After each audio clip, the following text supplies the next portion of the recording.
Hai semuanya, Assalamualaikum warahmatullahi wabarakatuh. Welcome back to my YouTube channel. Yeay.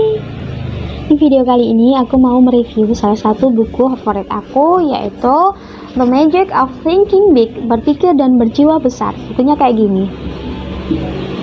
Ini adalah salah satu buku favorit aku. Jadi ini penulisnya David J.S. Sequarts. Aku beli buku ini udah lama banget. Ini sampai udah kayak rusak gitu, jadi udah copot-copot lembarannya. Ini aku beli harganya sekitar berapa ya, 25.000 kalau nggak salah, dan aku beli di Shopee hampir 1 tahun yang lalu. Ini salah satu buku yang sudah merubah mindsetku, sudah pokoknya berpengaruh banget sama hidupku gitu. Pada kesempatan kali ini aku mau mereview isinya aja, jadi kayak poin-poinnya apa yang bisa diambil gitu, tapi nggak semuanya. Jadi aku mungkin cuman mereview isi dari buku ini separuhnya aja, selebihnya teman-teman baca sendiri ya. Di daftar isinya ini ada subjudul 1 sampai 14. Oke, aku bacain ya. Yang pertama adalah jika Anda percaya dapat berhasil, Anda pun akan benar-benar berhasil. Yang kedua adalah sembuhkan diri Anda dari penyakit kegagalan. Yang ketiga adalah bangun kepercayaan dan hancurkan ketakutan. Yang keempat, bagaimana berpikir besar. Yang kelima, bagaimana berpikir dan bermimpi secara kreatif. Yang keenam, Anda adalah apa yang Anda pikirkan mengenai diri Anda. Yang kedelapan, jadikan sikap Anda sekutu Anda. Yang kesembilan, berpikir benar tentang orang lain. Kesepuluh, dapatkan kebiasaan bertindak. Yang ke-11, bagaimana mengubah kekalahan menjadi kemenangan. Yang ke-12, gunakan tujuan untuk membantu Anda bertumbuh. Yang ke-13, bagaimana berpikir seperti pemimpin. Yang terakhir yaitu nomor 14, bagaimana menggunakan mukjizat berpikir besar di dalam situasi kehidupan yang paling kritis. Jadi itu tadi subjudulnya. Oke, aku akan membahas 5 saja dari beberapa judul ini. Sebelum kita ke isi dari subjudul tadi yang udah aku sebutin, di sini penulis juga menuliskan apa yang akan Anda dapatkan dari buku ini. Jadi ini udah ditulis sama penulisnya di halaman 15 ya. Penulis sudah menuliskan apa yang akan Anda dapatkan dari buku ini. Di dalam setiap bab buku ini, Anda akan mendapatkan lusinan gagasan yang realistis dan praktis, teknik dan prinsip yang akan memungkinkan Anda mengendalikan kekuatan hebat dari berpikir besar, yang akan mendatangkan bagi Anda keberhasilan, kebahagiaan, dan kepuasan yang begitu Anda inginkan. Setiap teknik diilustrasikan secara dramatis dengan riwayat kasus dari kehidupan yang sebenarnya. Anda menemukan tidak hanya apa yang Anda ingin lakukan, tetapi yang bahkan lebih penting, Anda melihat secara persis bagaimana menerapkan setiap prinsip pada situasi dan masalah yang aktual. Inilah yang akan Anda dapatkan dari buku ini.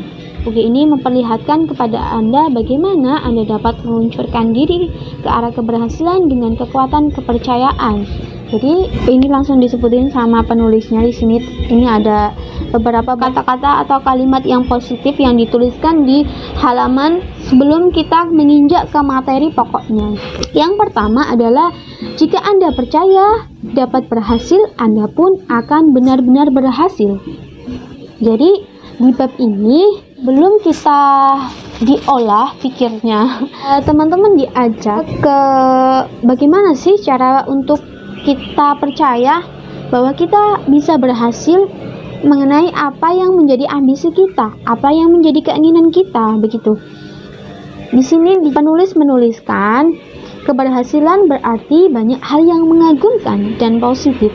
Jadi di sini di bab 1 halaman 23 penulis menuliskan beberapa perspektif keberhasilan menurut pandangan penulis. Jadi contohnya keberhasilan berarti kesejahteraan pribadi, keberhasilan berarti memperoleh kehormatan, keberhasilan berarti rasa hormat kepada diri sendiri, dan keberhasilan adalah kemenangan. Jadi setiap manusia kan menginginkan keberhasilan, itu sudah pasti dan itu manusiawi gitu. Di sini penulis mengajak kita untuk berpikir positif. Bagaimana sih caranya untuk kita berhasil dengan mewujudkan apa yang menjadi ambisi kita?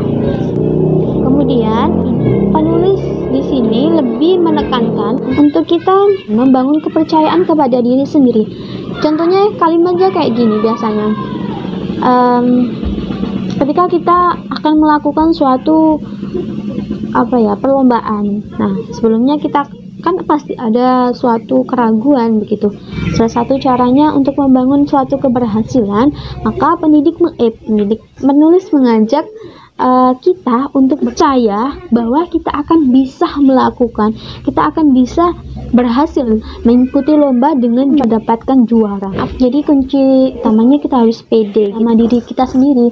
Ketika kita sudah percaya kita bisa melakukannya, maka insya Allah kita juga bisa akan melakukan gitu.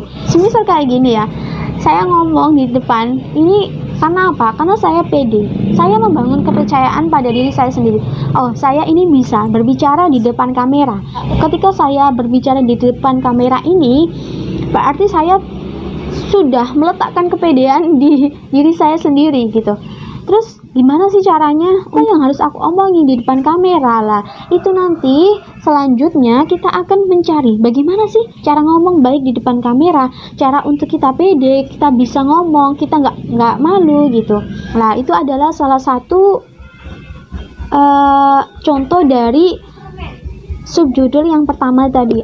Jangan cuman kayak kita percaya aja, tapi untuk melakukannya kita harus membuat suatu usaha untuk melakukan keberhasilan, untuk menunjang keberhasilan tersebut gitu.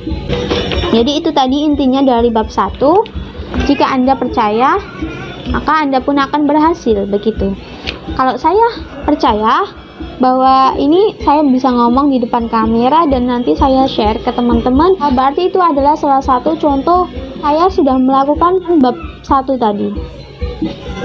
Kemudian di ini juga bagaimana sih mengembangkan kekuatan kepercayaan. Ini juga penulis menuliskan beberapa cara-caranya di halaman 39. Yang pertama adalah berpikir sukses, jangan berpikir gagal. Jadi kayak kita itu harus berpikir positif, jangan berpikir yang negatif gitu. Besar kecilnya keberhasilan Anda ditentukan oleh besar kecilnya kepercayaan Anda. Jadi mulai sekarang ayo kita sama-sama pede terhadap diri kita. Ya sudah ya, itu tadi bab 1. Jadi intinya di bab 1 itu penulis mengajak kita untuk membangun kepercayaan terhadap diri kita gitu. Ketika kita sudah membangun kepercayaan untuk kita berhasil, maka kita akan berhasil gitu. Intinya nomor 1 adalah PD. Yang kedua, di halaman 46 ini bab 2, sembuhkan diri Anda dari penyakit kegagalan. Jadi di sini penulis mengajak kita untuk menyembuhkan dari kegagalan. Biasanya kita itu sering tidak disadari bahwa kita itu sering berdalih gagal. Dalih yang sering digunakan menurut penulis adalah dalih kesehatan, dalih intelijensi, usia, dan nasib. Kayak contohnya, saya ini kurang sehat ketika saya ingin mengikuti suatu apa gitu. Kemudian intelijensi, saya bukan bidang untuk melakukan itu. Terus kemudian dalih usia. Terus yang terakhir adalah dalih nasib. Untuk nasib ini sudah nasib saya terima. Sebenarnya itu adalah dalih-dalih kegagalan yang sering kita sadar atau tidak. Biasanya kita sering berdalih salah satu dari yang tadi saya sebutkan, yaitu dalih kesehatan, intelijensi, usia, nasib begitu. Yang di sini juga penulis menuliskan caranya bagaimana sih kita meminimalisir atau kita membuang dalih-dalih yang sering kita ucapin. Di sini perlu juga menulis caranya gitu. Teman-teman baca sendiri ya. Intinya pokoknya di halaman 2 ini penulis mengajak kita untuk membuang dalih-dalih kegagalan yang selama ini kita ucapin gitu. Di bab 3, bangun kepercayaan dan hancurkan ketakutan. Di sini di bab ini penulis mengajak kita untuk membangun suatu kepercayaan dan hancurkan ketakutan. Jadi kayak nyambung ya, tadi di bab yang pertama kan untuk kita itu gimana sih untuk cara kita untuk membangun kepercayaan agar kita itu berhasil. Di bab 1 tadi kan menjelaskan bahwa ketika kita percaya terhadap sesuatu maka kita akan berhasil, begitu kan. Yang nomor 2 adalah diajak untuk meminimalisir dalih-dalih kegagalan. Yang ketiga adalah bangun kepercayaan dan hancurkan ketakutan. Jadi ini sering sih kita itu sering takut terhadap sesuatu. Sebelum kita membuang rasa takut kita harus ketahui apa sih yang menjadi ketakutan pada diri kita. Kita tulis apa sih ya yang menjadi ketakutan kita kasih kayak list. Nomor 1, takut ketika berbicara di depan umum gitu. Yang kedua, aku takut apa gitu, bla bla bla, dan seterusnya. Teman-teman list dulu rasa takut yang menjadi beban kalian gitu. Karena apa? Karena untuk menaklukkan ketakutan tadi kita harus mengenal apa sih yang menjadi ketakutan kita, begitu. Dan setelah teman-teman list, baru kita cari cara-cara untuk membuang atau mengalahkan ketakutan kita. Jadi ketakutan itu adalah musuh nomor 1 terhadap diri kita gitu. Sering orang itu merasa tidak percaya diri karena dia itu takut terhadap sesuatu gitu. Kemudian ini di halaman 83 ada cara penulis ini menuliskan, gunakan prosedur 2 langkah ini untuk menyembuhkan ketakutan dan mendapatkan kepercayaan. Yang pertama, kurung ketakutan Anda, kunci rapat-rapat, tentukan secara persis apa yang Anda takutkan. Contoh dari penulis, jenis ketakutannya yang pertama adalah rasa malu karena penampilan pribadi gitu. Jadi untuk menghilangkan atau meminimalisir rasa malu karena penampilan kita dengan cara memperbaiki penampilan. Jadi kita bisa datang ke toko buat beli baju yang sekiranya cocok sama teman-teman gitu. Gak harus yang mahal, yang murah nggak apa-apa, yang penting teman-teman nyaman dan teman-teman mempunyai penampilan yang bagus gitu. Karena sesuatu yang bagus itu tidak harus yang mahal gitu. Atau bisa ke tukang jahit, kita jahit yang sesuai dengan tubuh kita gitu, atau sesuai dengan keinginan kita gitu. Yang kedua adalah takut kepada orang banyak. Biasanya saya sendiri ya, saya juga masih ketika di depan orang banyak saya merasa malu, saya merasa kayak minder, saya nggak berani action ketika banyak orang gitu. Untuk cara mengubahnya gimana, ini juga ada ya caranya. Tindakannya apa? Tempatkan mereka pada perspektif yang semestinya. Ingat, orang lain juga manusia biasa yang mirip sekali dengan Anda gitu. Jadi kita itu jangan yang sebenarnya orang yang di depan kita itu sama kayak kita gitu. Kenapa sih kayak kita malu gitu? Kenapa kok kita itu merasa minder ketika banyak orang? Toh dia juga kadang itu kepengen kayak kita gitu. Misal kita bisa ngomong di depan umum, orang yang melihat teman-teman, orang yang di depan teman-teman sebenarnya pengen sekali kayak kita gitu. Jadi jangan yang terlalu kayak takut kepada orang-orang gitu, karena sejatinya sama orang-orang yang di depan kita itu sebenarnya sama kayak kita gitu. Ini tuh ada 8 cara, cuman aku sebutin 2 aja, selebihnya teman-teman baca sendiri ya, karena teman-teman juga harus baca ini karena ini bukunya bagus banget dan kayak memberikan stimulus positif terhadap diri teman-teman.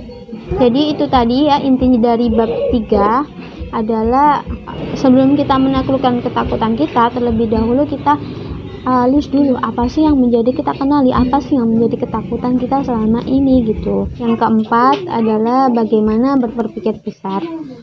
Ini ada berikut, ini adalah di halaman 113, sebuah latihan untuk membantu Anda mengukur besarnya diri Anda yang sebenarnya. Saya sudah menggunakannya dalam program pelatihan untuk para eksekutif dan wiraniaga. Jadi ini adalah penulis sebenarnya sudah mencoba untuk ini adalah cara yang telah penulis gunain dalam suatu program pelatihan untuk para eksekutif dan wiraniaga, dan pelatihan ini berhasil. Jadi ini ya cara-caranya. Yang pertama, Tentukan 5 aset atau kelebihan utama Anda. Jadi pokok intinya di bab 4 ini untuk mengembangkan atau membangun bagaimana cara berpikir besar dengan cara kita biasain mengucapkan sesuatu yang positif atau kata-kata yang sekiranya bisa menjadi semangat kita, kayak kata-kata yang positif gitu. Contohnya biasanya kayak gini, orang yang perbedaannya ya orang biasa dengan orang yang luar biasa atau orang yang punya mindset tersendiri. Yang pertama ini pernyataan yang menimbulkan citra pikiran kecil dan negatif. Seringnya kita sadar atau tidak, biasanya kita itu sering berpikiran yang kecil. Untuk cara melatih supaya kita berpikir besar dengan membuang pikiran-pikiran kecil, kayak ketika kita gagal terhadap sesuatu, bilang ke diri kita, saya itu nggak kalah, tapi kita coba berikutnya gitu. Gagal satu itu bukan berarti kita gagal selamanya, melainkan kita bisa coba melakukan hal yang baru gitu. Menurut saya malah kayak itu adalah pengalaman yang bagus buat kita gitu. Soalnya karena ilmu kehidupan itu lebih mahal gitu daripada ilmu yang bisa kita temuin di bangku sekolah gitu. Intinya di bab 4 ini ya, cara untuk mengembangkan pikiran yang besar atau cara kita untuk menciptakan pikiran besar dengan kita membuang pikiran yang kecil dan membiasakan dengan berpikir yang besar. Kelima ya, bagaimana berpikir dan bermimpi secara kreatif. Ini sebelum kita lanjut, kita harus mengetahui apa sih berpikir kreatif itu. Di sini di halaman 144 penulis jelaskan bahwa berpikir kreatif berarti menemukan cara-cara yang baru yang lebih baik untuk mengerjakan apa saja gitu. Bagaimana sih kita berpikir dan bermimpi secara kreatif? Kita berpikir dulu atau bermimpi dulu ya? Menurut teman-teman bisa tulis di kolom komentar, kita itu sebenarnya bermimpi dulu atau berpikir dulu sih? Apa yang kita dahuluin, berpikir atau bermimpi gitu? Coba teman-teman pikir dulu. Di sini ya, ada di halaman 166 ada 3 tahap untuk menguatkan kreativitas Anda melalui bertanya dan mendengarkan. Bacain ya. Yang pertama adalah dorong orang lain untuk berbicara. Di dalam percakapan pribadi atau di dalam perusahaan, usahakan agar orang berbicara dengan memberi dorongan kecil, seperti ceritakan kepada saya tentang pengalaman Anda. Biasanya kayak kita itu mungkin biasanya di interview ya, itu apa sih pengalamanmu dalam bidang ini tuh apa aja gitu. Biasanya pemilik perusahaan itu tanya kepada pelamar gitu. Intinya dari bab 5 bagaimana berpikir dan bermimpi secara kreatif adalah yang pertama, percaya bahwa sesuatu dapat dilakukan gitu. Jadi kita buang kalimat tidak mungkin di hidup kita dengan mengganti mungkin saja gitu. Mungkin saja saya bisa melakukan ini gitu. Apa yang tidak mungkin di dunia ini gitu. Yang kedua adalah jangan biarkan tradisi melumpuhkan pikiran Anda. Bersikaplah menerima gagasan baru. Kita kadang itu ya ada orang yang mau menerima argumen baru, ada yang nggak mau gitu. Kita sebagai generasi muda jangan melulu percaya dengan yang dulu gitu, karena dunia ini ada banyak perubahan gitu, yang nantinya akan menimbulkan gagasan baru. Yang ketiga adalah bertanyalah kepada diri sendiri setiap hari, bagaimana saya dapat bekerja dengan lebih baik. Kita review apa sih yang menjadi kendala saya, apa sih yang selama ini saya belum lakuin gitu. Jadi di bab 5 tadi ya, kita diajak sama penulis untuk bermimpi dan berpikir secara kreatif. Intinya kita membuang kata tidak mungkin di hidup kita. Jadi tulis besar tidak mungkin, langsung tandain silang gitu, biar teman-teman ingat. Karena sesuatu yang ada di dunia ini tuh apa sih yang nggak mungkin gitu. Ketika kita pengen beli itu laptop yang bagus gitu, mungkin untuk saat ini kita belum bisa, tapi yakinlah pada suatu hari nanti saya bisa beli laptop yang saya inginkan. Pasti yang tidak mungkin ya, karena dunia ini berubah-ubah gitu. Jadi itu tadi ya penjelasan dari saya, mungkin ada yang kurang atau berlebihan atau bagaimana, Mohon maaf karena keterbatasan saya menjelaskan ke teman-teman. Teman-teman jangan lupa baca buku ini bukunya bagus banget, bisa membuat teman-teman itu merubah mindset teman-teman juga gitu. Kalau teman-teman nggak percaya, teman-teman bisa buktiin dengan cara membaca buku ini. So itu tadi penjelasan dari aku. Semoga apa yang sudah saya jelasin tadi berpengaruh dan bermanfaat bagi teman-teman. Wassalamualaikum warahmatullahi wabarakatuh.